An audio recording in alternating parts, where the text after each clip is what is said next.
Bonjour à tous, hello everyone, and welcome to the press conference for Fair Game, which is world premiering tonight here in Cannes and in competition.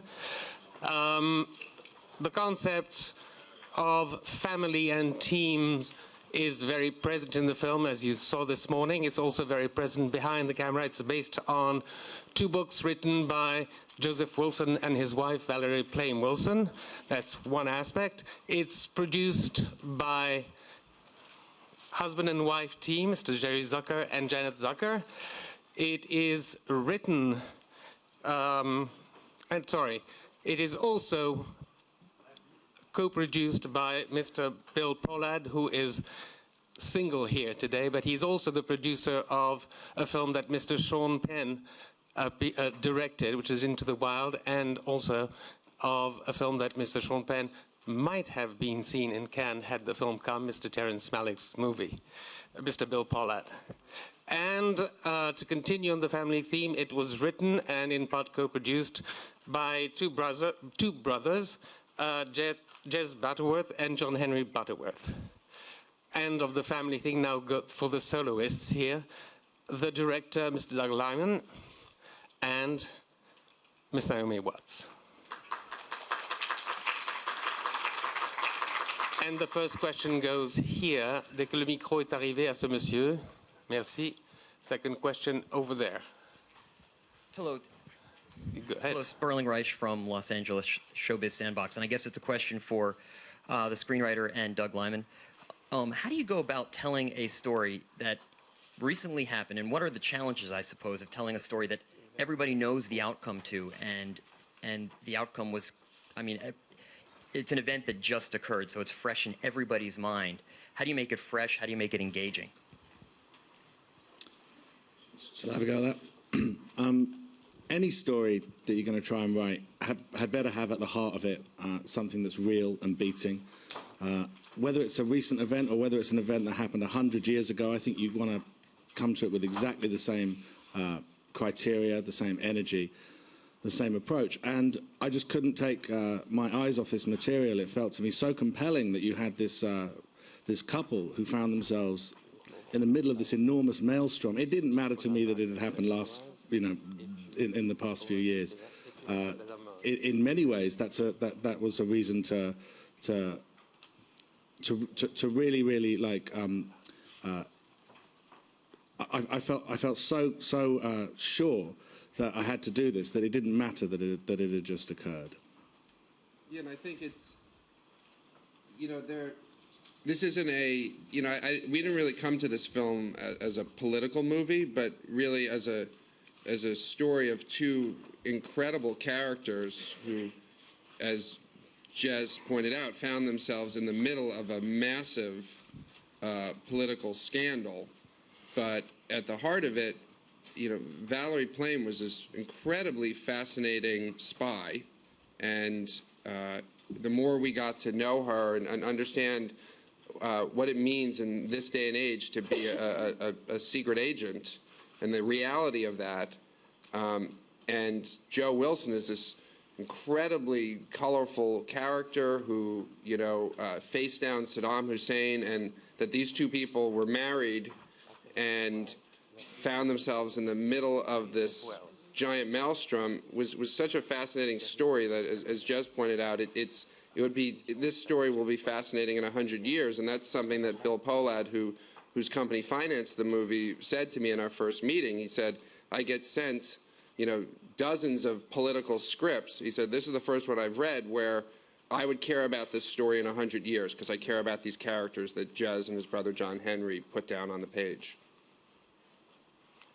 Ma'am, and then the gentleman.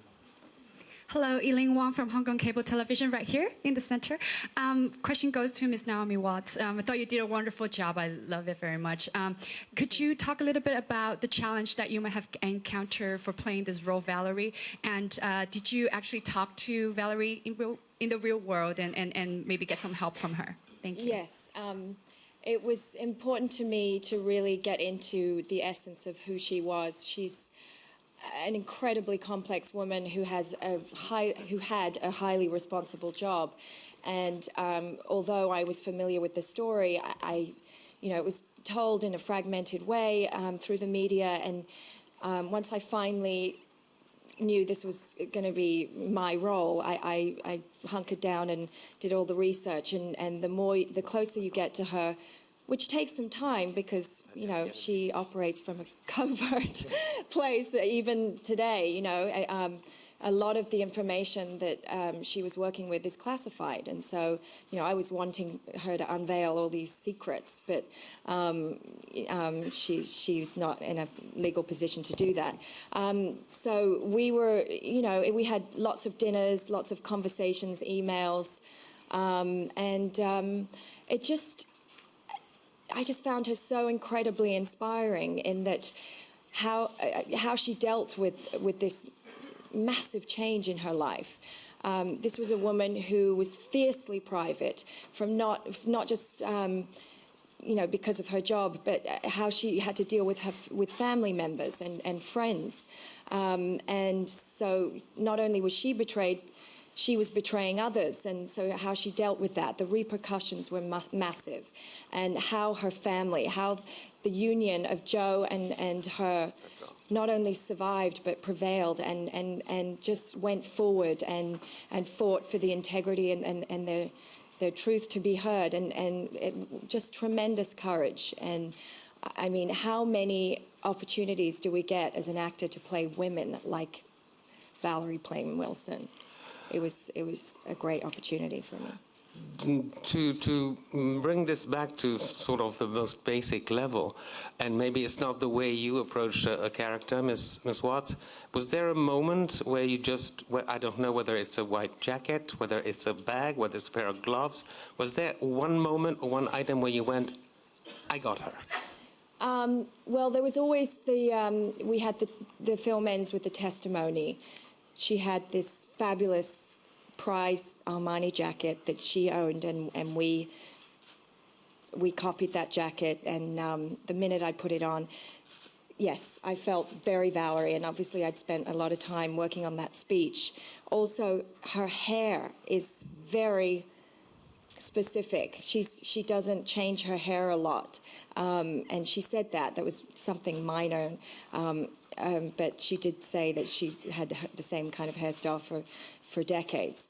But the thing that really got me there, and it was because Doug forced me to do it, was, you know, I mean, basically this all came about very quickly. On December 13th, I had a baby. On December 26th, I received an email from Jez Butterworth saying, read this. And I was really not in a position to read anything, but it was Jez, and who's been a good friend for many years, and whose work is always interesting and always gets made. Liar. And it was about Valerie Plame. So I read it, and I said, I'm not sure when I can get to read it. He said, just read 10 pages, which was a very smart thing to say, because, of course, you don't read 10 pages of this story. I read it in one sitting. Anyway, long story short, because I was in a highly maternal state at the point of, you know, when we were supposed to start shooting, Doug said, okay, get your ass into boot camp and toughen up, lady. You know, because Valerie has this, you know, even though she's very feminine and very calm, quite delicate person, but she's got this other side that we don't know about, and that is rooted in this this training. And so that's where Doug sent me, and you saw it for yourself, didn't you? You know, I mean, I went through the first couple of hours with Naomi, and then they kicked me out and said that it actually was part of the training that she not have any chaperones or any friendly faces around her. But they just gave me a few hours of it just to have a sense of what it might be like. And even, you know, just before I left, I was, you know, handcuffed behind my back with a bag over my head and a teeny piece of metal to try to get out, with them yelling at me. And they were like, that was nothing compared to what she was going to be going through. They were just giving me the little kiddie part of it, just a little sample, and then we left, and I had Naomi 2 days came- of it. and Naomi came back, you know, a changed character. Yeah. You know. I think on the first day, I as he sort of kicked me in the shins and threw me down, I said, "Ow," as you do, and they were like, "None of that," you know. They They didn't, specifically like, said you can't. No. They said, "Don't say ow unless you need to go to the hospital." Yeah, exactly. That's exactly what they said. And by the way, I mean, it was a fascinating 2-day period. I mean, how many people can say they have breastfed while packed with a weapon? And this was a place where covert officers get trained, and so when you know, we were sort of segregated from them, and when they were coming through, we'd have to turn and face the wall. I mean, it was the real deal that she got exposure to.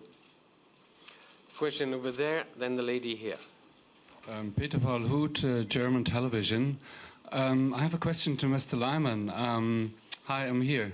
Oh, I was wondering, as a story about betrayal, interagency, infighting, which in itself are kind of sordid bureaucracies. And how can you kind of translate that into dramatic images? How did you go about that? Well, I had a huge advantage on this film that Jerry and Janet Zucker started developing it with Jez and John Henry Butterworth before I ever got involved. So my first foray, you know, I knew the story obviously, but I never thought about it as a movie. It just a story that we lived through. And one day I got a call that Jez and John Henry had written a screenplay about Valerie Plame, and I knew Jez and John Henry because they'd worked with me on Mr. and Mrs. Smith, and I've been trying to get them to work with me on everything I've ever done since, and they've never said yes. And here was a script coming from them, so I dropped everything to read it, and was so captivated by the character of Valerie Plame and the character of Joe Wilson that I almost forgot it was a true story, and became, you know, just fell in love with this world and these characters, and it was like a bonus that it happened to be true. But my starting place was actually a story. It wasn't, a lot of times there are films that are about recent political events where maybe the filmmaker said, somebody should tell this story, or, you know, this is a story we should know about. And that's not necessarily, that may be good for the world, but it may not necessarily be good for a movie. And, you know, there's certainly no better place for a movie to start than a great story with amazing characters. And in terms of the sort of bureaucratic infighting, you know, that's very universal, because you know, the CIA is a bureaucracy, and most of us work for organizations that are bureaucracies, and we deal with politics just in almost every office has some version of politics. So it's actually very relatable, and so it was not, I never got lost in the politics. I never got lost in any of the stuff that sort of would ultimately, at the end of the day, not be all that interesting on the screen, because I had as this amazing foundation Valerie Plame, who is, you know, what it really means to be a spy, you know, and the top level spy, a knock, non-official cover, what that means today. And she had this incredible marriage to this amazing Joe Wilson, you know, who faced down Saddam Hussein, and who's this incredibly, you know, she's this incredibly private person, and he's this, you know, extroverted, you know, larger-than-life character, and they're married. And that's real. I mean, they're here.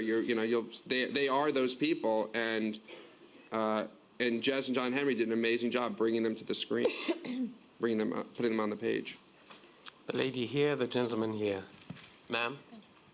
Good morning. I'm Mary Sarah from Disney Channel, and I wanted to ask a question to Naomi Watts. So, how did you feel the fact of being a secret agent for the United States of America? Sorry, because you're from Australia. So, was it an old dream or just an interesting role to play? Thank you very much. Well, I was born in England and I lived there for 14 years, and then I spent Australia. I've since lived in America, well, for almost 20. Does that add up? No. Okay, 16 years then. I'm 41. I'm not lying about my age. Anyway, to me, it's beside the point where Valerie's from. It's about the essence of who she is and what she went through, who she was, who she became, and who she is today, and how, you know, her family survived that. And you know, to me, it's just the story is about an unbelievable betrayal that took place, and how she prevailed and stood by the truth and against all odds, and what incredible courage it took to move forward in that kind of space. So just an inspiration as a woman. It's rare that you get that opportunity. Adding on to that, I met Valerie originally through friends of ours in Washington, D.C., and I was at dinner at their home one night, and they started telling me about this incredible woman by the name of Valerie Plame, and they said, do you think it would make an interesting movie?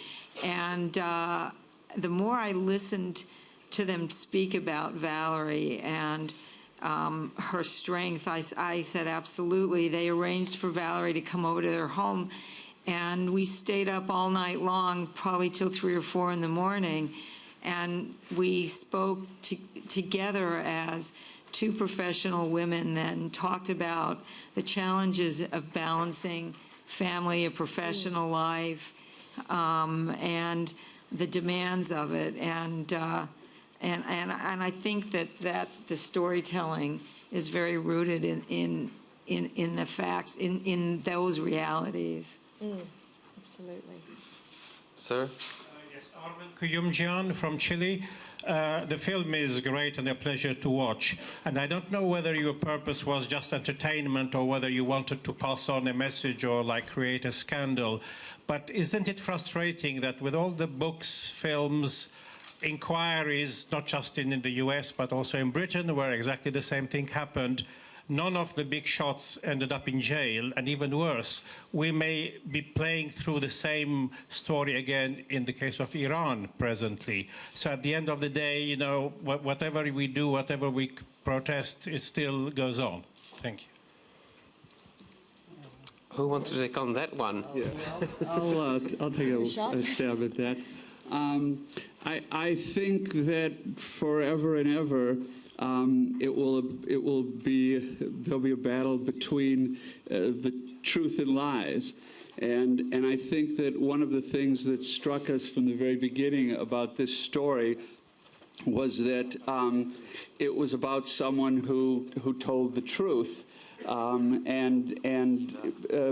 it's about the necessity, and I think this speaks right to your point, of truth in a democracy. A democracy can't survive unless the public is informed and knows the truth, and it's also about truth in a marriage.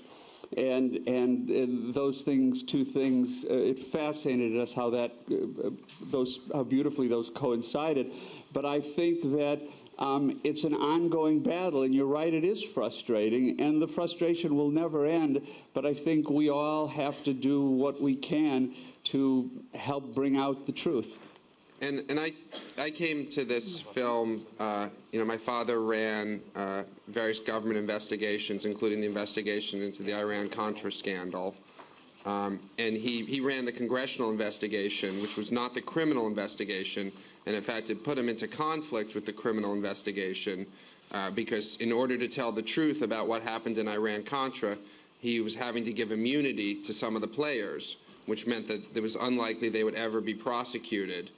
And my father always cited Justice Brandeis, that sunlight is the best disinfectant, and that the most important thing we could do, even more important than necessarily punishing some of the players, is to tell the story of what happened. Okay, who has the question over there? Who had? Sorry, you have the mic. Go ahead, sir. Then you have the mic. Oh, hi, it's Rodrigo from Globo Brazil. Question to Mr. Liman. Well, Sean Penn is not here today with us. I would like you to say a few words about the process of directing Sean Penn. It's, Sean, what's incredible about this movie is my first two choices to be in the movie were Naomi Watts and Sean Penn when Jez and John Henry and I sat down with the script and with Bill and Janet and Jerry and said, these are my, and normally you have your first choices and then you end up with, your third choice, and sometimes you discover your third choices worked out great, but we actually got our first choices, and, Sean Penn, is probably the greatest living actor. I went into the film thinking that, and he did not disappoint. It's very hard when you have expectations that high, and life for him must be very tough because everybody expects him all the time to be extraordinary, but the reality is he just continually is extraordinary.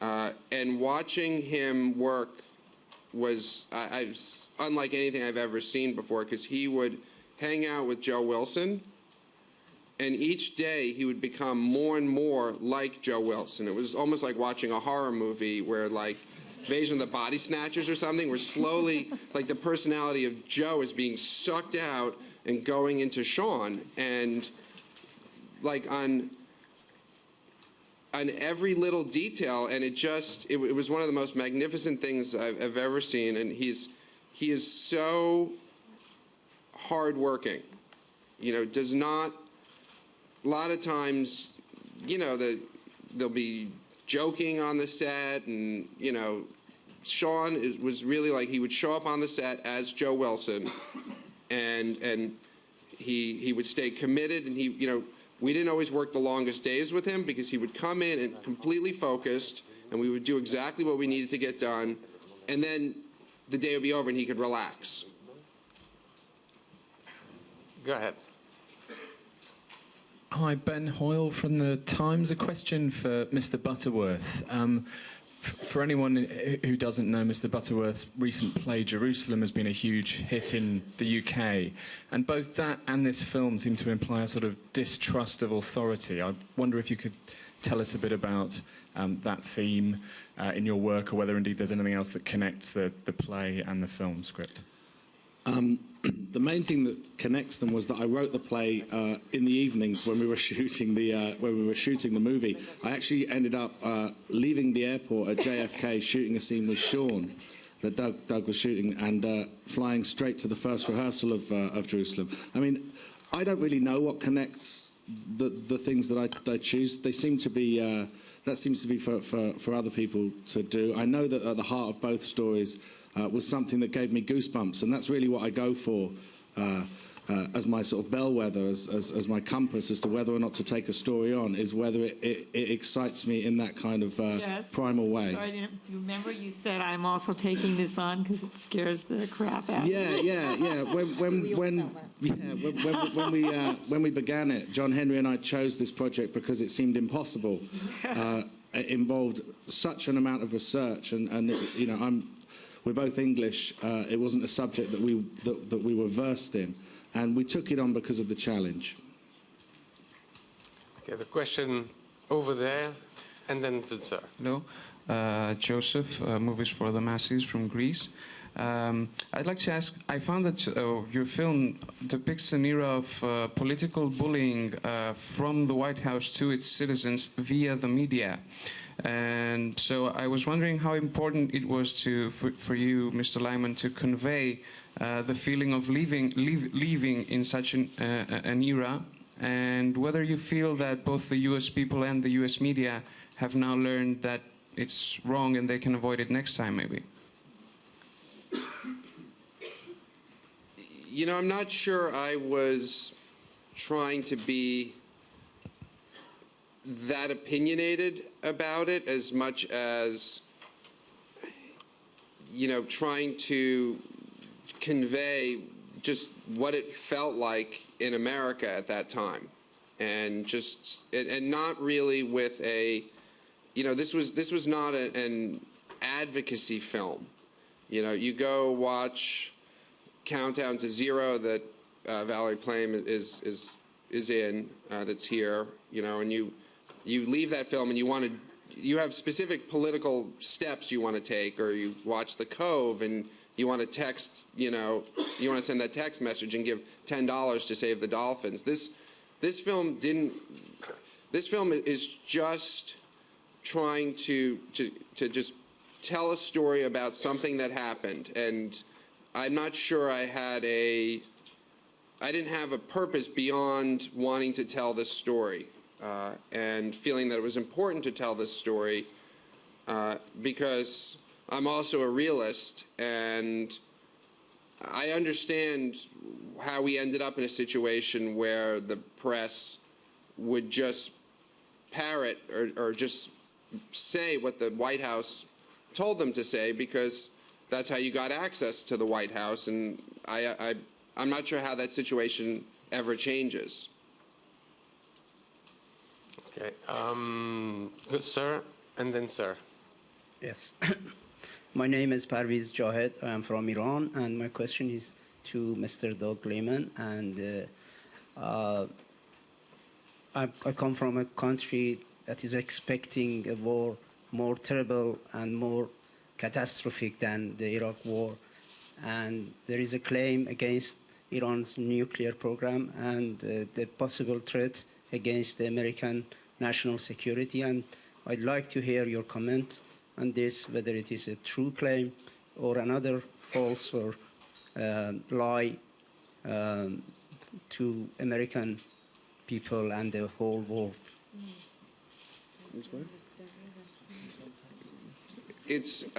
I'm not sure what the question is. Your film is about lie and truth, and I wonder, I just want to hear your comment on this claim against Iran's nuclear program and the possible military threat against the American policy, American national security.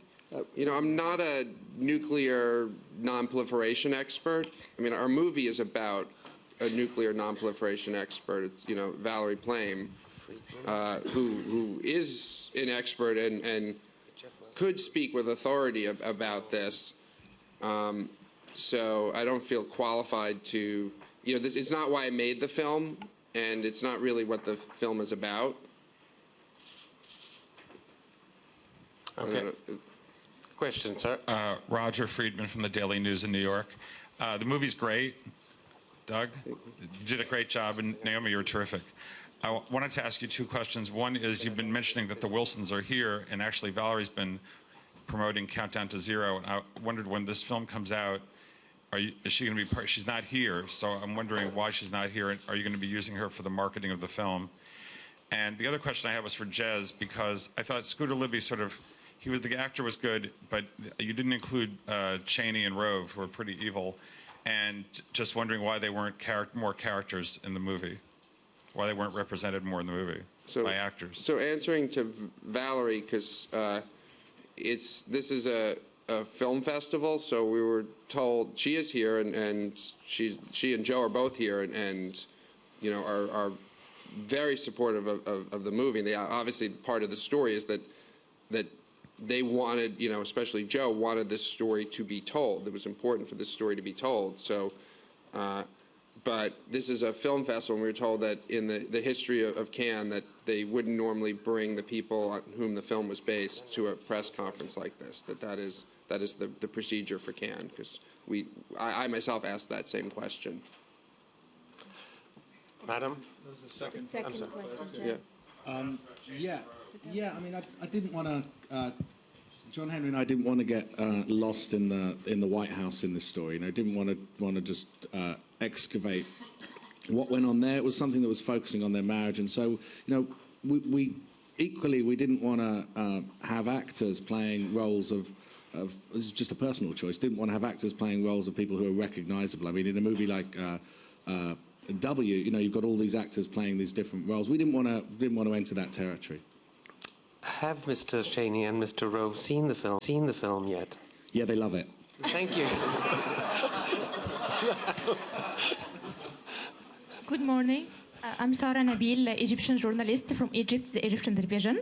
I will ask a question to Mrs. Naomi and Mr. Dot. First of all, I would like to greet you because you went to Egypt and went to Cairo University. If I know you will go to Cairo University, I will not agree to graduate it last year. I would stay to see you. But I just want to ask you about the character. Its character is very hard for you to make because she have a lot of emotions, a lot of different emotions. She is, in some sense, she's very she don't like what happens around here. She fight with her boss to tell him there is no nuclear weapon in Iraq, and the other sense she told her husband he has to stop, he must stop. So is this different feelings, different emotions, different she have no real opinion. She has her own opinion at the last of the movie, at the end of the movie. She decided to stand by her husband. Is that because she was afraid about her family, about for herself, for her life, or how was this hard for you to make such different feeling in the same movie? And that's about 78 questions. Naomi, would you take it up? No, what I loved about Valerie is that you don't get her all at once. It takes time to discover her, and as you do, all these new things come out. She's a real woman, and more of a woman than I've ever played thus far. A lot of the material I've been drawn to in the past has been about women in some kind of psychosis, and since David Lynch, it's just gone that way. But this woman transcends her psychosis, and not alone. She has this incredible husband, Joe Wilson, who gives her the encouragement and strength and belief that they are strong enough to go forward and tell the truth. And who really would have gone there? I certainly wouldn't have. I couldn't have done it. So I'm just in awe of her strength and her courage, and on the page there is so many occasions where Valerie is just cool and calm because this is who she is, and so often I kind of wrestled with Doug about, well, let's pump up this bit and let's have her fall apart here or there, and that's just really not who she was or is, and she just maintained this unbelievable level of strength, and like she says in one of the lines in the film is that it took a huge amount for her to reach her breaking point. I mean, she was #1 in her class at the farm. That is a true fact. Male or female, she was the one. She was the strongest. Yeah. We'll take one. Sorry, are you done? That was it. I was done. We'll take one more question, Jeff. Jeffrey Wells, Hollywood Elsewhere. Doug, I just had this getting reactions about this film from a lot of people who primarily associate you with Go and Mr. and Mrs. Smith and Jumper, and I would say that this film is easily in the company of the best of Costa Gavras and a certain Alan Pakula film. I think you know what I'm talking about. But it seems incongruous, or has seemed incongruous to some, that the Jumper guy would make a film of this caliber. Do you have anything to respond? It's the nicest thing anyone's ever said. That is, I am. Yeah. Thank you. Well, and the original cut, the Wilsons did dematerialize, and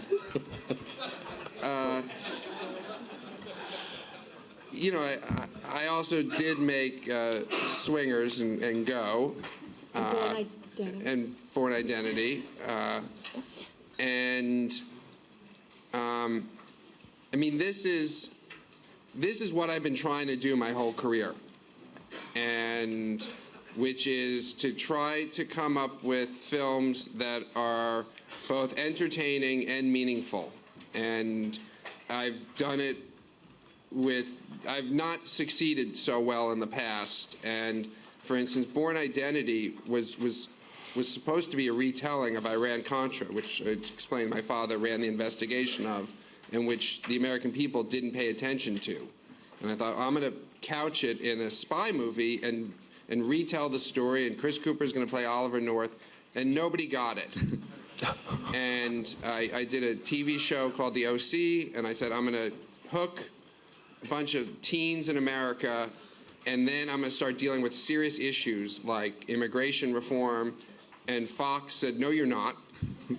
There's no way you're going to do that. So this is something I've been trying to do, and I was fortunate enough to be able to work with this incredible team, because those people are right that this film is a step up for me, and there's obviously no way I could have, because I failed in the past, there's no way I could have ever achieved this without this amazing, really, I know a lot of directors say that, but I've never had more dedicated producers, more dedicated screenwriters, more dedicated actors. I mean, everybody did this film for either no money or like the most minimal money. I mean, the people were just so passionate about helping me tell this story.